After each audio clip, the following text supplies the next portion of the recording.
Dans une petite maison traditionnelle, Meenakshi Amma vaquait à ses occupations quotidiennes. Sa maison, symbole de ses années de dur labeur, reflétait la fierté de son héritage dans chaque recoin. Elle était très fière de son mode de vie et des coutumes de sa famille. Chaque matin, elle se levait, faisait le ménage, allait au temple, puis se mettait à cuisiner. Cette routine lui procurait une grande satisfaction ce jour-là.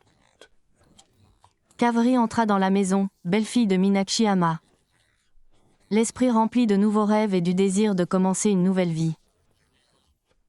Mais une pointe d'anxiété se lisait dans son regard face à cette nouvelle situation. Debout devant la porte avec sa petite boîte, la paix et les traditions de la maison la remplissaient d'admiration. Elle avait hâte de commencer une nouvelle vie avec son mari Arjun. Au début, tout allait bien. Kavri essaya d'apprendre le Meenakshi. Les méthodes d'Amma et Meenakshi Amma la guidaient avec amour. Mais au fil des jours, une légère friction apparut entre les pensées traditionnelles de Meenakshi Amma et les idées modernes de Kavri. Des divergences d'opinion surgirent sur tous les sujets, des méthodes de cuisson aux tâches ménagères. Lorsque Kavri présenta ses nouvelles idées, Meenakshi Amma considéra ses anciennes méthodes comme meilleures. Un jour, Kavri essaya une nouvelle méthode de cuisson, mais Meenakshi Amma ne l'apprécia pas. Même si les plats de Kavri étaient délicieux, Meenakshi Amma rétorqua fermement « C'est comme ça qu'on cuisine à la maison. C'est notre tradition familiale ». Kavri tenta d'expliquer sa façon de faire en vantant les bienfaits de cette nouvelle méthode. Mais Meenakshi Amma ne l'écouta pas. Ces paroles blessèrent profondément Kavri. Ces disputes devinrent fréquentes. Meenakshi Amma sentit son autorité remise en question. Elle estimait que sa parole n'avait aucune valeur chez elle. Kavri regretta de ne pas être comprise, pensant que ses opinions n'étaient pas prises en compte, elle aussi ferma les yeux. Un mur invisible s'éleva entre eux deux, grandissant de jour en jour. La paix de la maison fut perturbée. Kavri se sentit seule. Ses parents, son ancienne vie lui manquaient. Elle se sentait étrangère dans cette maison. Son mari, Arjun, tenta de rétablir la paix entre eux. Il parla à sa mère et à sa femme séparément, mais en vain.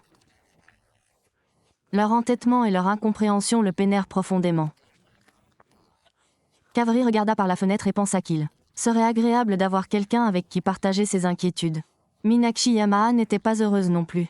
Elle sentait que la paix de la maison était perturbée. Elle se demanda un instant si elle traitait sa belle-fille un peu trop durement. En voyant le visage triste de sa Samarjin, son esprit devint encore plus troublé. Les disputes familiales l'affectaient également. Elle passa la nuit sans dormir, repensant aux événements. Une question lui vint, peut-être avait-elle un peu cédé ?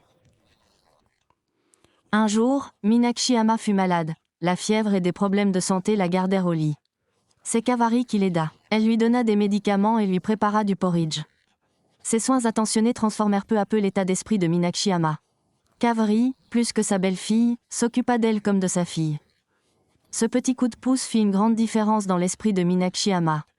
Une fois rétablie, Meenakshi appela Amma.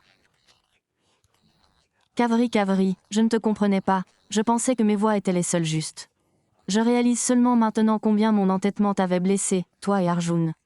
Pardonne-moi, dit-elle, les larmes aux yeux. » Kavri partagea également ses sentiments. « Amma, moi non plus, je ne te comprenais pas. Je pensais que tu n'accepterais pas mes nouvelles idées. Je dois aussi te pardonner, dit-elle. » Elles se comprirent. À partir de ce jour, l'amour refleurit dans leur foyer. Tradition et modernité allèrent de pair. Meenakshi Amma et Kavri commencèrent à vivre dans le respect et l'amour l'une pour l'autre. Meenakshi Amma accueillit favorablement les nouvelles idées de Kavri, et Kavri apprécia son expérience. Les disputes disparurent et les rires et la joie emplirent la maison. Arjun était ravi de voir sa mère et sa femme vivre en harmonie. La maison retrouva paix et amour.